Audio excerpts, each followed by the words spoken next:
Hi, boys and girls. Oh my gosh, guys, we are almost 2 weeks away from Halloween. Oh, I am so excited. It is my favorite holiday. I love spooky stuff. And there is something very special that I only do around Halloween. And those of you at Brookside and Berkeley who have been there for a few years, you know what it is. I can do a really spooky witch cackle. Do you want to hear it? Really? Okay, I will do it for you guys, okay? I'll do it this week, and if you're really good, maybe I'll do it for next week's video too. Now, just to warn you, I am not a witch, okay? I just can do a really cool witchy cackle. It's a magical talent that I have, and I practiced really hard to get this good. So I always tell my students I'm only gonna do it once a year for Halloween. So, oh, you know what? I think I need to get more in the mood. Hold on 1 second. I'll be right back, okay? Ah, that is so much better. Now I am in a witchy mood. Okay, let me get ready for my witch cackle. Woo!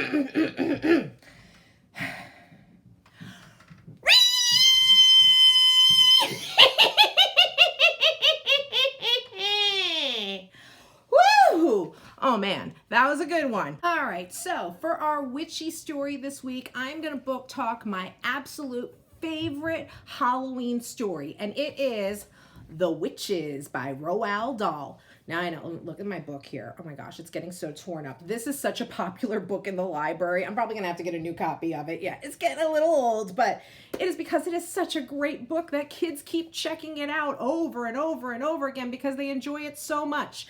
And I have to tell you, Roald Dahl is one of my all-time favorite children's authors. You definitely know Roald Dahl books, okay? Some of his most popular books are Charlie and the Chocolate Factory, James and the Giant Peach, Matilda. Oh, I love his books. I love the movies that are based on his books, but I always say read the book first.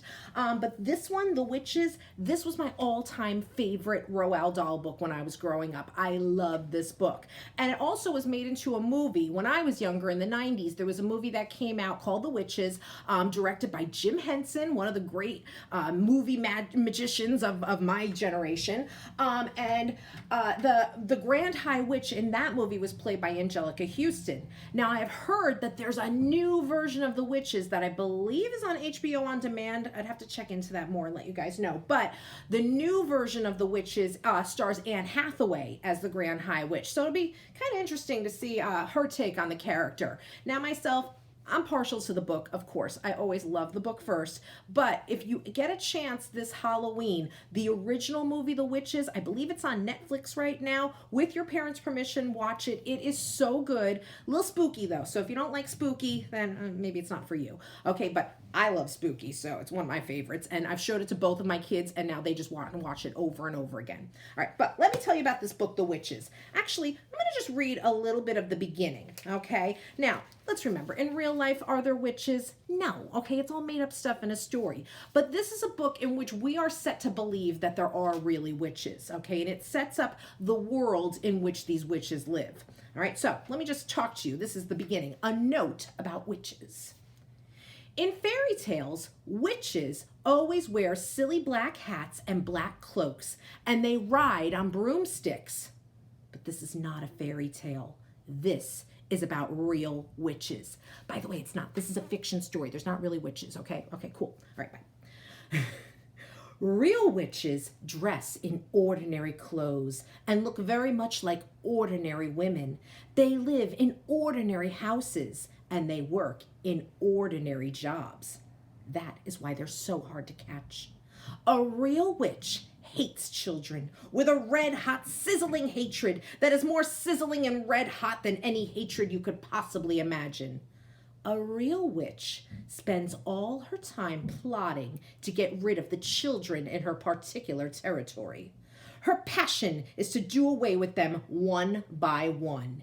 It is all she thinks about the whole day long. Even if she is working as a cashier in a supermarket, or typing letters for a businessman, or driving around in a fancy car. And she could be doing any of these things. Her mind will always be plotting and scheming and churning and burning and whizzing and fizzing with bloodthirsty thoughts. Actually, that says with murderous bloodthirsty thoughts. Witch child, she says to herself all day long. Exactly which child shall I choose for my next squelching? A real witch gets the same pleasure from squelching a child as you get from eating a plateful of strawberries and thick cream. She reckons on doing away with one child a week. Anything less than that, and she becomes grumpy. One child a week is 52 a year. Squish them and squiggle them and make them disappear.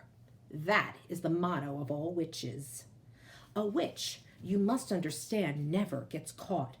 Don't forget that she has magic in her fingers and devilry dancing in her blood. She can make stones jump around like frogs, and she can make tongues of flame go flickering across the surface of the water. These magic powers are very frightening. Luckily, there are not a great number of real witches in the world today, but there are still quite enough to make you nervous. In England, there are probably about 100 of them altogether. Some countries have more, others have not quite so many. No country in the world is completely free from witches. A witch is always a woman. I do not wish to speak badly about women. Most women are lovely. But the fact remains that all witches are women. There is no such thing as a male witch. On the other hand, a ghoul is always a male. So indeed is a Bargus. Both are dangerous, but neither of them is half as dangerous as a real witch. As far as children are concerned, a real witch is easily the most dangerous of all living creatures on earth. What makes her doubly dangerous is the fact that she doesn't look dangerous. Even when you know all the secrets, you can still never quite be sure whether it is a witch you are gazing at or just a kind lady.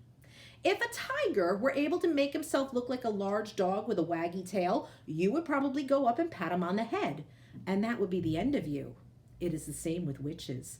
They all look like nice ladies.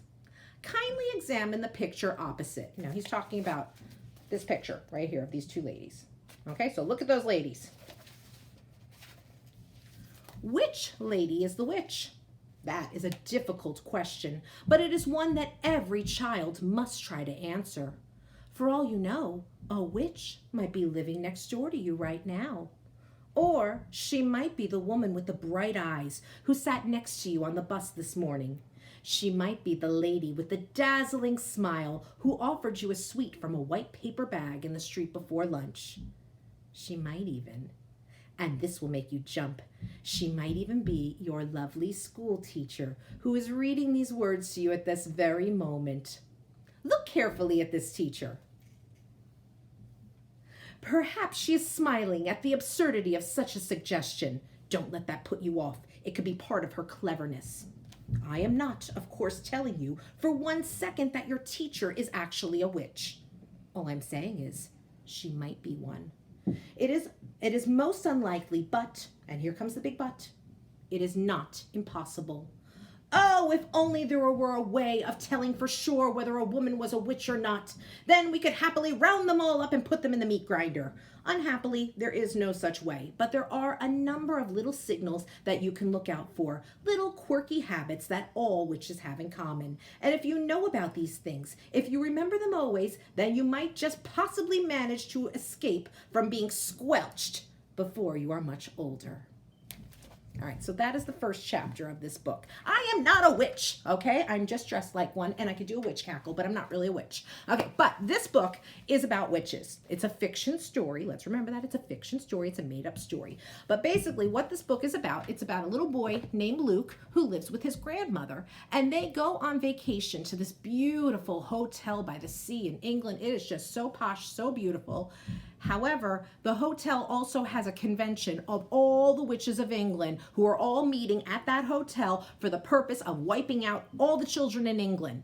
And Luke happens to kind of stumble upon them while they're making their plans, and they capture him and they turn him into a mouse.